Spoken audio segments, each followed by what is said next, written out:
Bismillahirrahmanirrahim. Assalamualaikum warahmatullahi wabarakatuh. Halo Sobat PPS, kali ini kita akan membahas terkait dengan masalah dan kendala registrasi sosial ekonomi atau Reksosek tahun 2022. Masalah kali ini yang akan kita bahas adalah masih banyaknya yang keliru terkait dengan kesalahan pengisian kuesioner atau karena kurang memahami persoalan konsep pengisian kuesioner K. Jadi simak video ini, kita lanjut untuk contoh kasus berikut. Pertama, dalam blok 1 keterangan tempat itu, nah pada pertanyaan 101 sampai dengan 107 itu semuanya harus terisi, mulai dari nama provinsi. Ya, kita contohkan ini untuk Provinsi Sulawesi Tengah, kemudian diisikan kodenya 72, dan untuk nama kabupaten atau pada pertanyaan 102 dan 104 jangan lupa untuk mencoret nama salah satu wilayah. Jadi untuk kali ini kita ambil wilayah kabupaten, jadi kita coret nama kota ya, kemudian ditulis nama kabupatennya, itu Kabupaten Buol, kode 07. Kemudian nama kecamatan kita tulis kembali, Kecamatan Lakea dengan kode 010. Dan untuk pertanyaan 104 kita ambil desa, jadi yang dicoret adalah nama kelurahan ya, kemudian ditulis Desa Lakea 2, kemudian dituliskan kode Desa Lakea 2 itu 010. Selanjutnya silakan diisikan kode SLS dan non SLS nya. Selanjutnya pada pertanyaan 106 nama SLS atau non SLS. Jadi yang diisikan itu nama SLS nya, bukan nama ketua SLS.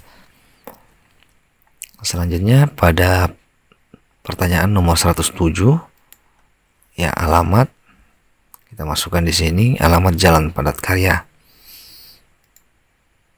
Kita lanjut.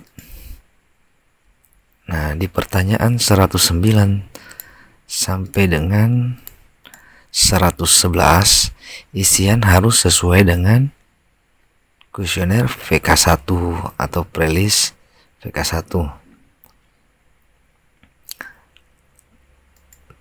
Kalau dalam prelis VK1 nomor urut bangunan tempat tinggal 009, berarti di kuesioner K-nya harus 009 diisi. Begitu juga pada pertanyaan 110 dan 111 tentang status keluarga.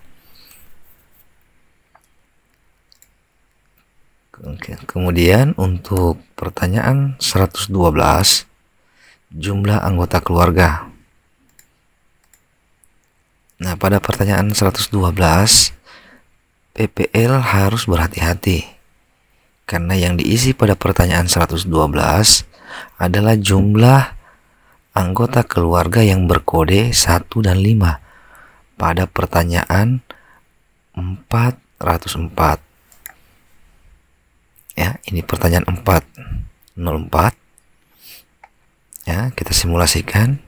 Anggota keluarga pertama itu berkode 1, anggota rumah tangga kedua berkode 2 atau meninggal, anggota rumah tangga ketiga berkode 3 tidak tinggal bersama keluarga, anggota keluarga ketiga ya, keempat ya, berkode 1, dan anggota keluarga kelima itu berkode 5 atau anggota rumah tangga baru. Jadi setelah dijumlahkan angka 1 ada 2 ditambah dengan angka 51 berarti berjumlah 3. Jadi jumlah anggota keluarga itu berjumlah 3 orang. Ya, kita lanjut. Untuk blok 2, keterangan petugas. Ya, pada pertanyaan 205, hasil pendataan keluarga. Nah, jangan lupa untuk mengisikan atau memberi nomor pada kotak yang telah disediakan. Apakah ini pendataan ini terisi lengkap? Kalau terisi lengkap berkode 1, kalau tidak berisi lengkap berkode 2, dan seterusnya. Selanjutnya untuk nomor handphone responden. Kadang PPL lupa menanyakan ini karena langsung terfokus pada pertanyaan-pertanyaan selanjutnya. Jadi PPL jangan lupa untuk menanyakan nomor HP salah satu dari keluarga responden. Kalau respondennya itu tidak memiliki HP, ya minimal salah satu anggota keluarganya yang diisikan nomor HP-nya. Oke, kita lanjut pada pertanyaan 307. Sumber penerangan utama. Pada pertanyaan 307A, jika berkode 1 berarti listrik dengan meteran. PPL harus memperhatikan jumlah daya yang terpasang pada pertanyaan 307B. Ya, 307B daya yang terpasang di rumah tersebut. Jika daya yang terpasang adalah 450 watt, maka pada pertanyaan 501D pada kolom kedua, ya 450 watt. Jadi pada pertanyaan 501D pada kolom kedua itu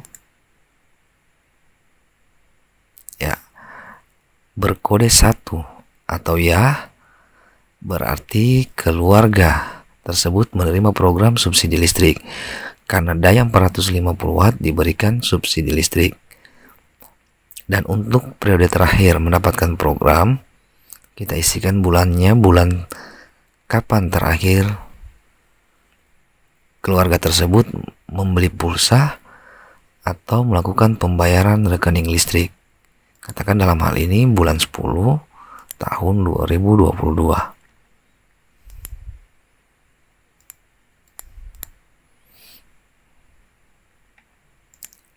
Dan selanjutnya, namun jika daya yang terpasang adalah 900 watt, maka PPL harus menanyakan apakah meteran tersebut berkode R1 atau R1M. Jika berkode R1, maka pada pertanyaan 501D pada kolom kedua, ya, pada kolom kedua itu berkode 1, berarti ya. Dan untuk periode terakhir mendapatkan program sama seperti tadi, kapan terakhir membeli pulsa listrik atau membayar rekening tagihan listrik. Dalam hal ini kita contohkan itu pada bulan 10 tahun 2022. Ya, ini contohnya 450 watt dengan 900 watt berkode R1. Kalau berkode R1M itu non subsidi. Ya, kita lanjut. Ya, untuk bahan bakar. Pada pertanyaan 308, PPL harus tetap menanyakan terkait dengan kepemilikan tabung gas LPG. Ya, jika keluarga tersebut menggunakan tabung gas LPG 3 kg untuk memasak, maka pada pertanyaan 501G pada kolom 2 berkode 1 atau ya, berarti keluarga tersebut menerima program subsidi LPG. Dan untuk bulan dan tahunnya, yang ditanyakan adalah kapan terakhir keluarga tersebut membeli atau mengisi tabung gas LPG 3 kg. Ya, kita simulasikan itu pada bulan 10 tahun 2022. Kemudian kita lanjut lagi. Namun, jika keluarga tersebut menggunakan bahan bakar lain, misal dalam hal ini menggunakan kayu bakar, tapi keluarga tersebut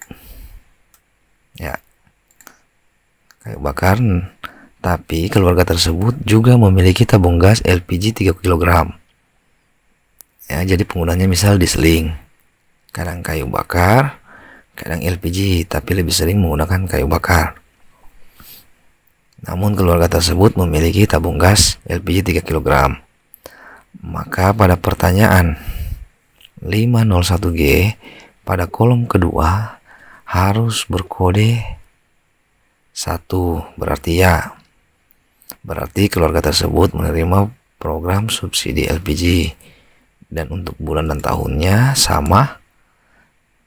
Kapan terakhir keluarga tersebut membeli atau mengisi tabung gas 3 kg tersebut. Ya, kita lanjut lagi. Nah, untuk pertanyaan 309 sampai dengan 310.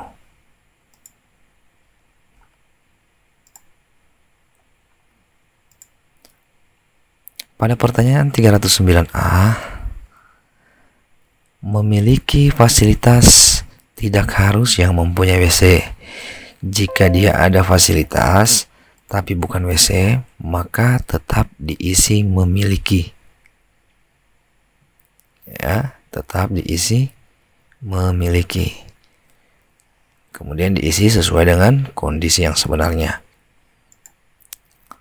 Selanjutnya, pada pertanyaan 309B, jika bukan leher angsa, maka isikan kode yang tepat terkait fasilitas yang dimiliki. Apakah itu cemplung atau langsung di tanah?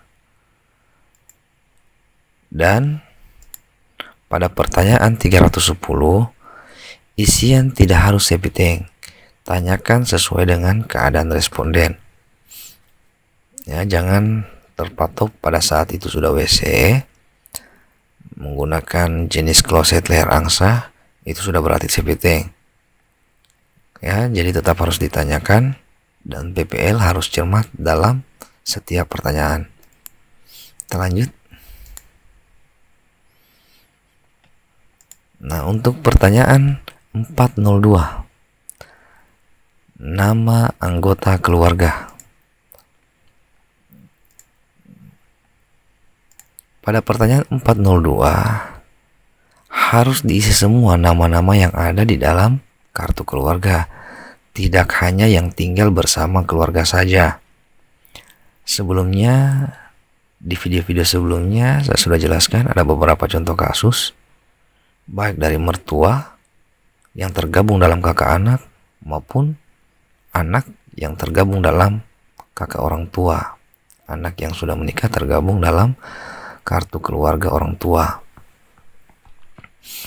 Jadi sekalipun anak itu tinggal di luar kota atau tidak tinggal bersama keluarga, namun masih masuk di dalam kartu keluarga orang tua, tetap yang bersangkutan masuk atau harus dicatat di dalam kuesioner K orang tua.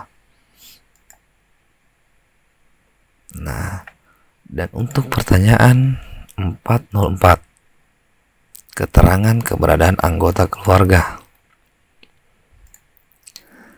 Pada pertanyaan 404 ini harus diisi semua sesuai dengan kondisi dan keberadaan anggota keluarga tersebut.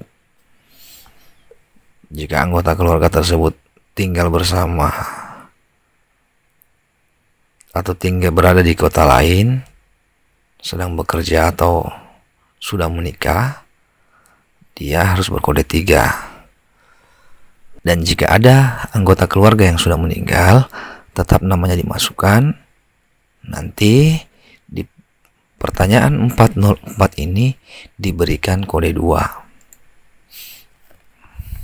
Kita lanjut lagi.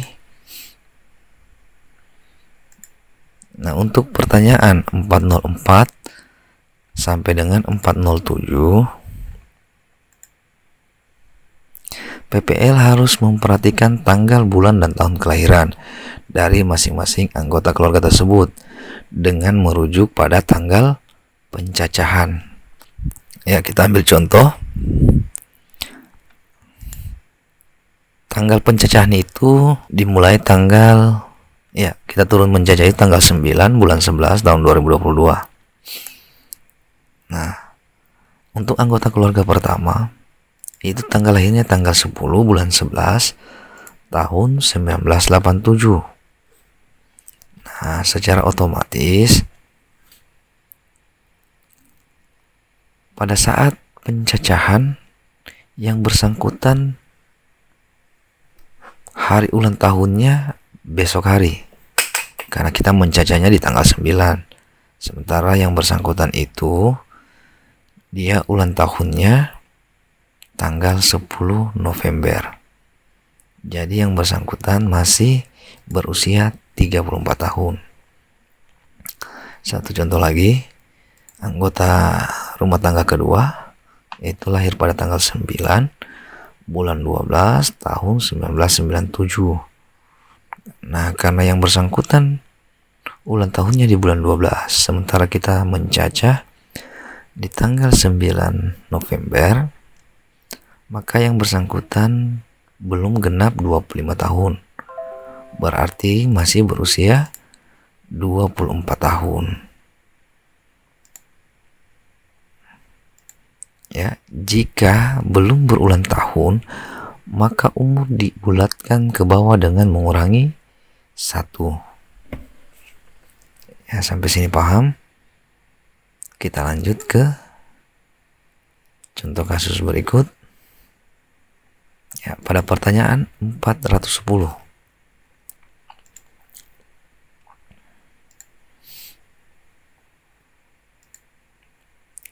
Nah, pada pertanyaan 410, hanya wanita yang berusia 10-54 tahun dan statusnya kawin atau pernah kawin. Jadi di luar dari usia 10-54 tahun dan statusnya kawin atau pernah kawin, itu tidak perlu diisi. Ya. Jadi jika wanita yang berusia 10-54 tahun namun belum menikah juga, maka pertanyaan 410 tidak perlu diisi. Kita lanjut lagi.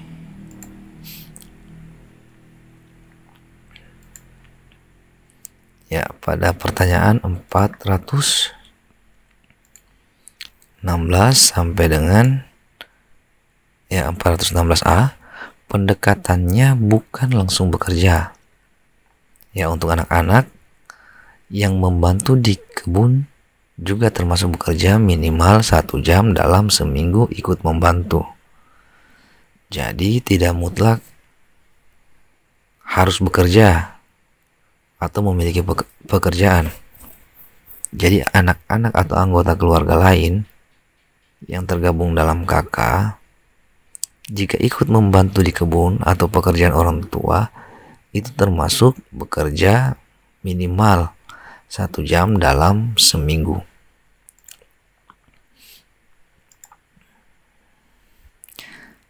Dan pada pertanyaan 416B, yang dicatat jam kerja total, tidak hanya jam kerja pekerjaan utama. Jika ada 2 pekerjaan, maka jumlahkan jam kerjanya.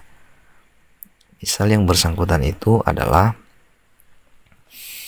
seorang PNS, kemudian juga memiliki lahan pertanian atau memiliki sawah. Berarti jam kerja dari PNS-nya ditambah jam kerja dari pertaniannya, itu dijumlahkan, dimasukkan dalam jam kerja. Nah, kita simulasikan. Anggota keluarga pertama itu berkode 1. Jenis pekerjaannya pertanian padi sawah. Nah, jam kerjanya itu 49 jam dalam seminggu. Nah, untuk pertanyaan 418, jika kepala keluarga itu, kita simulasikan di sini, kepala keluarga tersebut berkode 2. Ya. Kepala keluarga tersebut berkode 2 berusaha dibantu buruh tidak tetap atau tidak dibayar. Kemudian anggota keluarga kedua, katakan dalam hal ini istri, itu tidak bekerja. Dan anggota keluarga ketiga, anak, ya dia pekerjaannya sama, pertanian padi sawah. Dia ini bekerja hanya 1 jam dalam seminggu, karena hanya membantu orang tuanya bekerja. Jadi kita isikan jumlah jamnya 1 jam. Dan dia berkode 8. Dalam artian sebagai pekerja keluarga yang tidak dibayar karena hanya membantu orang tuanya bekerja. Kita lanjut lagi. Nah, untuk pertanyaan 420 sampai dengan 421, PPL harus berhati-hati dalam pengisian kuesioner. Dikatakan memiliki usaha jika memang usaha diusahakan sendiri. Jika dia memiliki atasan atau bos, maka tidak termasuk usaha. Misal yang bersangkutan adalah seorang sopir truk. Nah, truk ini milik bosnya. Berarti yang bersangkutan ini hanya sebagai sopir. Berarti sama dengan buruh ya. Jadi itu bukan termasuk adalah usaha. Nanti untuk kodenya itu akan berkode 4. Ya, buruh atau karyawan atau pegawai swasta. Namun jika yang bersangkutan misalnya itu adalah mobil pribadi, mobil sendiri, kemudian dia juga sebagai sopirnya sendiri, katakan mobil itu adalah dump truck. Nah, digunakan untuk sebagai jasa angkutan. Berarti kalau dia hanya bekerja sendiri berarti berkode 1, berusaha sendiri. Itu termasuk bagian dari usaha, sekalipun yang bersangkutan adalah sopirnya. Sampai sini paham? Kita lanjut pada pertanyaan ya 429. Pada pertanyaan 429, tidak hanya di pertanyaan 428 yang berkode 1 ya, berkode 1 dan 2. Akan tetapi yang berusia 60 tahun ke atas, meskipun tidak berkode 1 dan 2 di pertanyaan 428 ini ya, maka tetap diisi. Ingat, kembali lagi memperhatikan rambu-rambu. Jika nama berusia 60 tahun ke atas atau 428A sampai J ada yang berkode 1 atau 2. Ya, itu perlu diperhatikan karena di sini tidak ada rambu-rambunya terkait dengan pertanyaan 429. Selanjutnya kita lanjut pada pertanyaan 503. Keluarga memiliki aset tidak bergerak sebagai berikut.